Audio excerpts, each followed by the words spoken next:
Сайн байцгаана уу хүнд үзэгчтэй. Өнөөдөр манай дефактоны төвлөрийн зочноор ноён Франсуа Валериан оролцож байна. Энэ хүн бол Транспэрэнси Интернэшнл буюу хэвлэлийн индексийг зохион байгуулдаг. Тэр байгууллагын дуузын дарга нь Франсуа Валериан. François Valérian Транспэрэнси Интернэшнл байгууллагын дарга. Политехникийн сургууль École de Mines de Paris сургуулийг төгссөн. Түүхийн ухааны доктор. National Conservatory of Arts and Crafts санхүүгийн дэд профессор. BNP Paribas эдийн засгийн тойм сэтгүүл болох Analyst de Mines сэтгүүлийн ерөнхий редактораар ажиллаж байсан. Санхүүгийн зохицуулалт, авилгатай тэмцэх чиглэлээр G20-д Транспэрэнси Интернэшнлийг сурталчлах ажлыг санаачилсан. Хамбогдуул хатан туулгуулын хөвөөндөх цэнгэг агаартай бүсэд байрлалтай. Хүүхдэд ээлтэй хотхны төлөвлөлт болон эвл амьдралын хэм маягийг эрхэмлэгч та бүхнийг King Tower апартментийн 5-р ээлжийн орон сууцнд урьж байна. Амар тайван амьдрал. Аян давтагдаж шүү.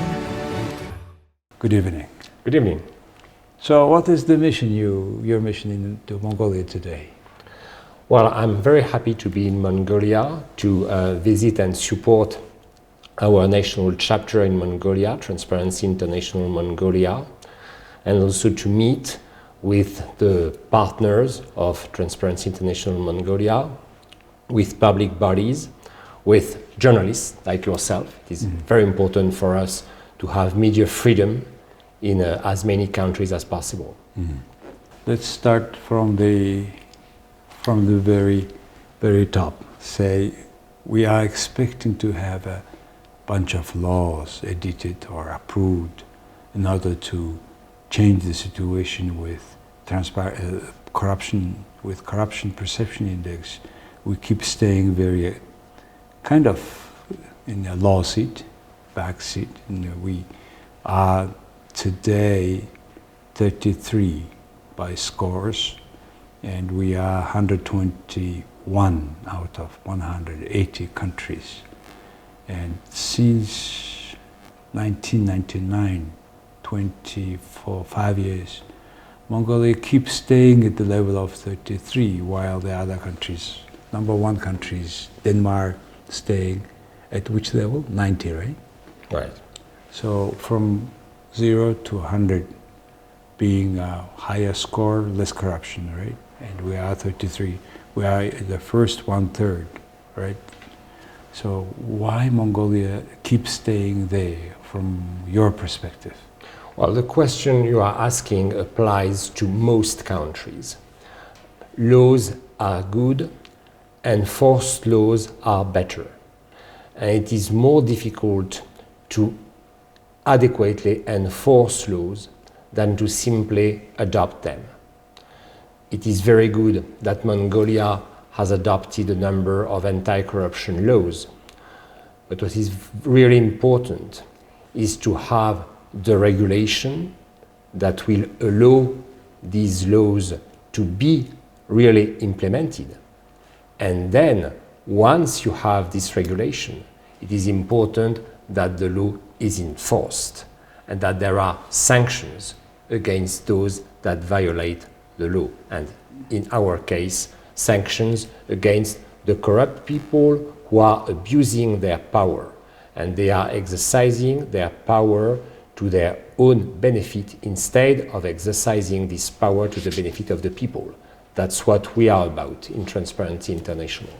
Okay, as I know, you are not yourself making measurement. You are using 13 worldwide accepted international organization scores in different fields where you check about corruption level, how people perceive that level of corruption. So in that sense, let's go into the details, like, for example, about media freedom. And we are not certainly much improving as we would like to.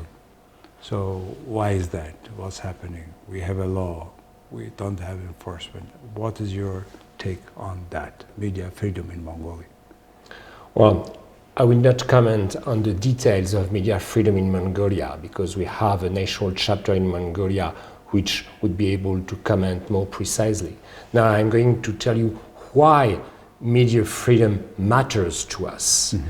Because media freedom is one of the best tool and weapon against secrecy. And secrecy is one of the main engines of abuse of power. The more secretive your power is, the more likely you are to be able to abuse that power. And journalists play an essential role to defeat this secrecy and to inform the citizens about the decisions that concern them. Public contracting, with whom the government is contracting. What is the budget? How transparent it is. Mongolia has just adopted its budget. So those things are crucial, but the citizens need to know what is decided in their name and will affect them. Things go in terms of public contracting, in particular budget, more or less goes in this country with a lot of awareness of the people. Recently, the law was, for the first time, budget law was refused or approved. Then it was vetoed by the president and then returned back to the parliament. And for the first time, it's happening in Mongolia, mostly because also they have opened the page way before.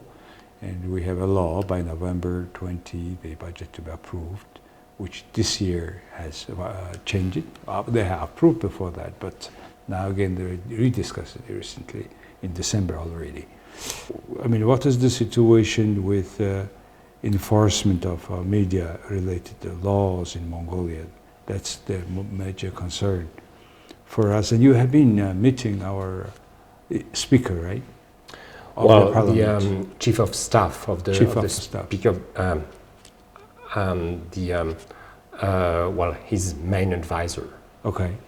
So what is your impression when Mongolia, for example, do the issue related to extractive industries? What are their concerns? What is their reaction? First of all, the extractive minerals should be a major chance and wealth for Mongolia, as they should be in every mineral-rich country. Those mineral resources have to benefit to the people at large. They can't benefit only to a few people or a few companies. This can't work like that.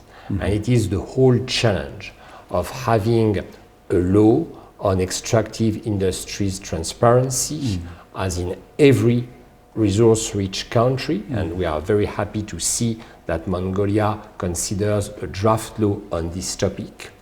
But on mineral resources, like on other topics, we need to know what the government is contracting about and whom the government is contracting with. It means that we need to know the public contracts. We need to know the licenses, the permits, their details. And when I say we, it is the people of Mongolia. So this has to be fully public. It is a public contract.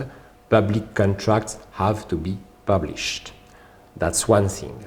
And the other thing is that the citizens want to know more than the simple name of the entity that is benefiting from this contract.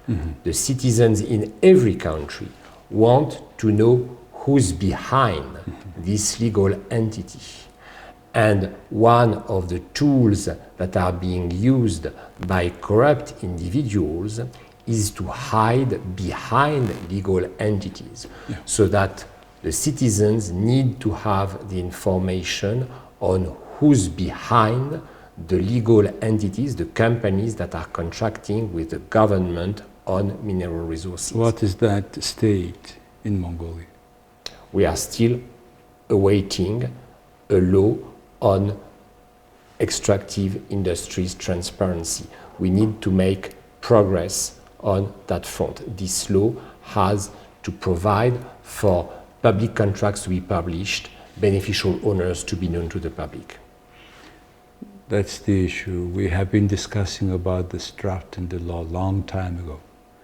We are a member of this AITI, right? Right. Every Mongolia is fully published what they have budget had received from the mining companies.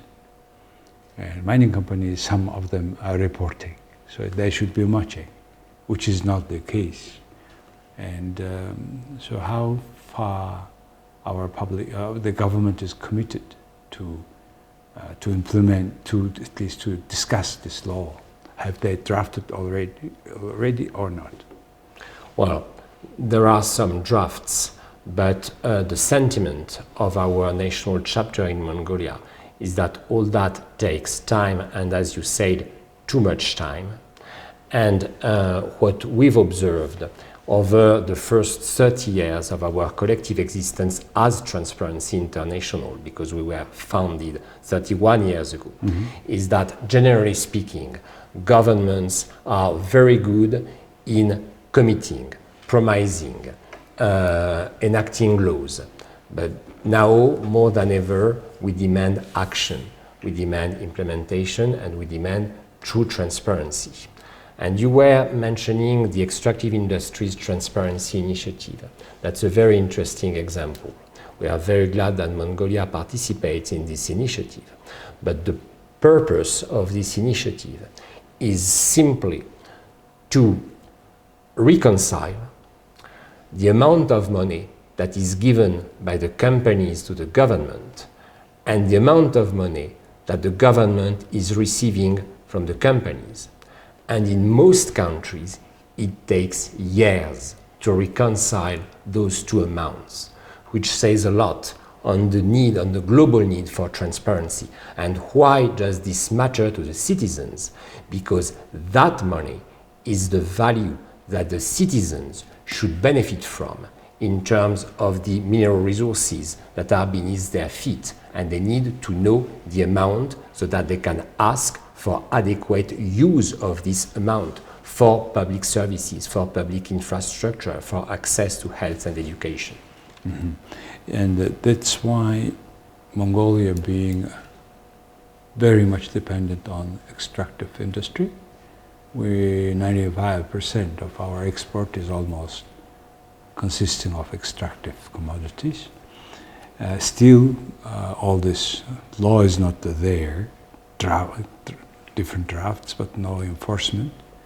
As a result, we see more inequality in society. Only a few companies, a few individuals, few families. Even some proverb is there, there's 30 families, etc. Is existing, and kind of without state system, state support, it cannot go like this very long. So what would the other countries would do? For example, does Kazakhstan has the similar law enforcement? There may be law, do they enforce it or not? Could you share some interesting, good example of changes that brought enforcement of this kind of laws? Well, this kind of laws have been enforced in a number of countries, but it's a general challenge that we have, what you describe, that inequalities are on the rise, whereas we should observe the opposite, and we should see this wealth really benefiting to the people. And the problem that we have is that there is a very important political interaction in the contracting about these mineral resources, that there is a risk of collusion, conflict of interest, corruption, that really prevents many countries from achieving this objective of reducing inequalities, promoting social justice with the resources that are being brought by these minerals. Okay, the next question I would like to ask you is, even in the developed democracy, the whistleblowing, and in particular protection of whistleblowers. This kind of law, where is Mongolia in that sense? Well, we are very happy to see that there is a draft law on whistleblower protection, and it is a challenge everywhere in the world. Everywhere in the world, there is no exception to that. You know, in every country, it is challenging to achieve true whistleblower protection, whereas whistleblowers are essential to defeating this secrecy, which is indispensable to abuse of power. That the whistleblowers, who are they? They are courageous women and men who are not the enemies of the organizations or companies they are working for. Quite to the contrary, they are individuals who once believed in the objectives of these organizations or companies, but they were disappointed because what they saw was abuse of power instead of realization of those objectives. So Mongolia is at the level of drafting? Yes, Mongolia is at the level of drafting. How long usually it takes? It's a question to ask to the government and the parliament. Okay. So we are kind of covering part and parcels of the system which reduces corruption, which meaning that more wealth coming to the better life of the people, right? Right. So so we have so far Mongolia's drafting freedom of media freedom. We have, by the way, one-page law on media freedom, which is not completely, of course, full media freedom. So it's a draft. Extractive minerals, transparency, draft. Whistleblowers, protection, draft.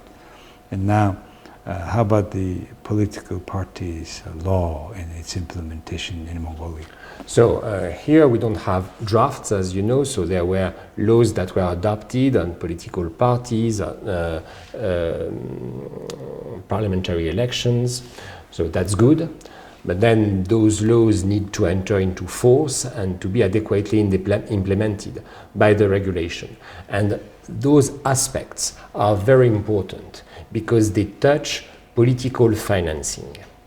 And what we want, as I said, is power to be exercised to the benefit of the people and not to the benefit of the power holders.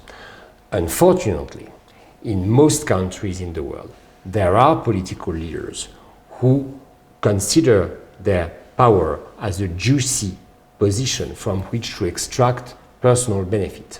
And we want political competition to be a competition on how best to serve the people, not how best to serve oneself, to serve the political leaders.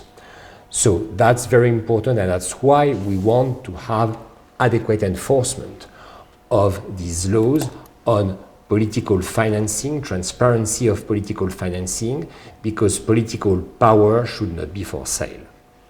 Okay, all right. It's a very theoretical issue, turned out in case of Mongolia, and we need a serious opposition party. And nowadays we have created on one side very much joint government, which is consisting of the political parties, which we expected to be opposition parties, but now they have together created joint government, joint cabinet. How do you think? What do you think about that? Well, it is not in my role to comment on internal Mongolian politics. I'm sorry. No, is it just very interesting situation? When we have election, we're supposed to have a ruling party and an opposition party. And for the first time in our history of democracy, we have them together now acting. I mean, this kind of action, I'm not asking about Mongolia in general, what you would expect from that in terms of fighting corruption? What is important? What is important in every country is to have, as I said, democracy. And what is democracy for us in Transpэрэнsi International? It is the freedom to dissent from those in power. All citizens should have this freedom the journalists should have this freedom, the political parties should have this freedom, and concentration of power is always concentration of abuse of power. I'm not saying that it's the situation in Mongolia, but I'm saying that what we have observed for the last few years globally is the rise of a narrative which tries to explain that there are authoritarian responses to abuse of power and corruption. And to us, there is no such thing as an authoritarian response to abuse of power. We need democracy, which is the right to dissent from those in power. Well, I understand. So still we have no opposition, and hopefully they will control each other. You know, by the way, when in Japan, for example, when the one political party controls for years, up to recently, right, in Japan, the political parties go for that long because one of the reasons is because they have strong internal democracy where they discuss it, not necessarily publicly about the issues, right? So this is one way of also keeping transparent in a way. Probably. Yeah. So in terms of political parties. The other issue is, substantial issue is anti-corruption institutions. How much you think anti-corruption agency in Mongolia is, belonging to that part where the efficiency is higher? I'm going to meet later today with the anti-corruption agency in Mongolia, and I look forward very much to this meeting. It is very important for us to have anti-corruption agencies which are independent from the executive branch and have the resources, the human and financial resources, to adequately investigate the corruption cases. So it is very important. There has been, as you know, a trend towards anti-corruption agencies worldwide over the last 20 years, 25 years or so. But anti-corruption agencies need to be existing public bodies with sufficient resources and freedom to check abuse of power. In a functioning democracy, we need checks and balances, and we really want to avoid concentration of power, which only leads to abuse of power. Yes, we need, but actually the situation in Mongolia, I think you will have more lights later on after your meeting. But all those components, what we have discussed, are still at the level of drafting just law, not the enforcement of those laws. They are not adopted, that's why no enforcement. However, other laws in Mongolia are being not enforced. Then it is a matter of independence of judiciary system. How much important is the judiciary decisions making capacity? This is essential. This is essential. As I said, there are a number of laws that have been adopted worldwide against corruption.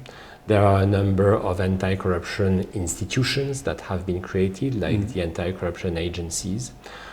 But the judiciary system is there to enforce all that.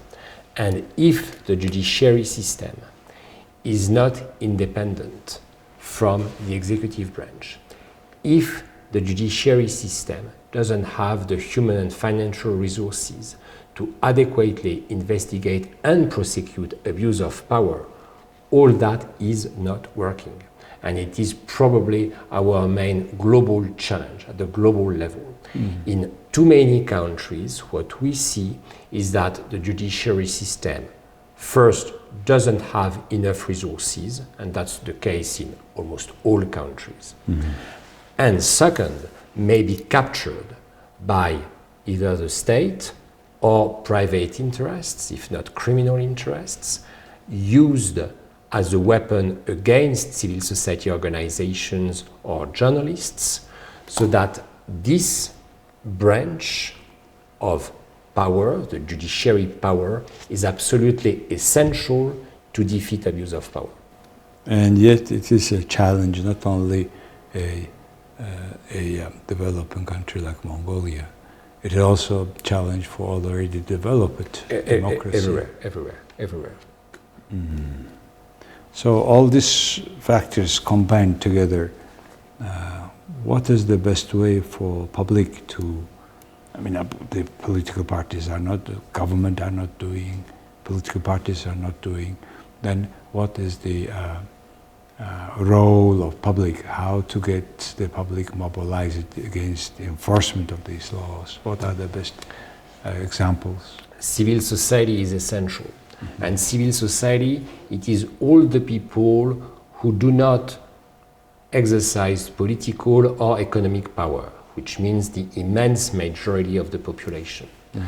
And we need to have space for civil society organizations, mm-hmm. and the journalists who are informing the citizens, so that we can have a vibrant civil society life, and the citizens, being informed, have their say and can express their voices and exercise pressure on the political world for those laws to be adequately enforced, and the judiciary system to adequately operate, and the anti-corruption agency to prosecute corruption cases.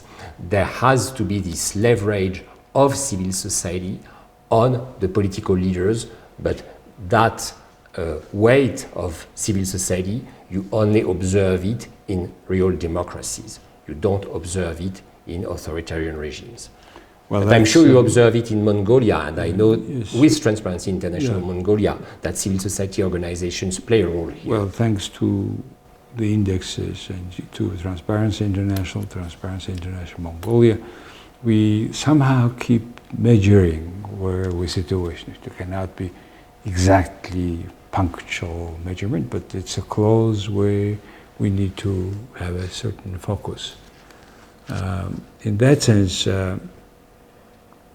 compared with the level of the democracy like Mongolia has, there are more challenges because political institutions are not developed well. That's why what would be also consideration about the level of maturity of political institutions and the corruption, if there is any study on that? Well, studies, there are a number, but I would like to comment on Mongolia more specifically. So the Mongolian democracy is a very inspiring example of true democracy in a region where democratic regimes are not necessarily the dominant ones. So this is very important, and I understand that this year is the 100th anniversary of the first Mongolian constitution. There is a Mongolian democracy, and with democratic institutions. The point is that they have to deliver. And they have to deliver better being to the population, better use of mineral resources, ensuring protection of whistleblowers, media independence and freedom. So that's on this delivery that progress can be made and will hopefully ultimately be measured by the Corruption Perceptions Index. Very much so. Thanks to this CPI, we see where the government is, where the public is, where the related institutions are, etc., which gives certain facts to discuss. So how do you see, you have the global corruption barometers, also major countries. In that sense, Mongolia, how is doing? We didn't have recent global corruption barometers on Mongolia. A global corruption barometer is a measurement which is quite different. We are surveying citizens on their views of corruption. So that's a different tool. It's complementary to the Corruption Perceptions Index. It is something that we could envisage to do, but unfortunately it is costly, because for the corruption perceptions index we are simply calculating an average across different sources, as you know, and the global corruption barometer we have to pay the people who we interview, the citizens on the field and in the country. So that yes, we could do that again in the future, but yeah, we need to have the means to do that. Should not be big discrepancies between two. They are not exactly measuring the same thing, but it's important to compare the results that are being given by the two, because one index, the corruption perceptions index, measures how corruption in public sector is perceived by international sources, whereas the global corruption barometer provides the perception that the citizens have in the country about the levels of corruption. But the comparison between the two is obviously very interesting when we can have both tools in one country. We have been now discussing the legal framework mostly, which are in a way a lot to do in Mongolia in the future, because many laws are at the level of drafting.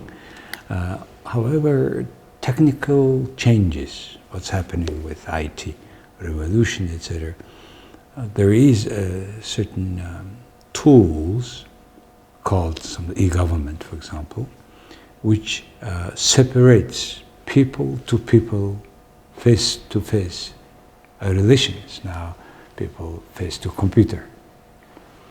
Will it have certain substantial impact on the level of corruption, and where are the good examples?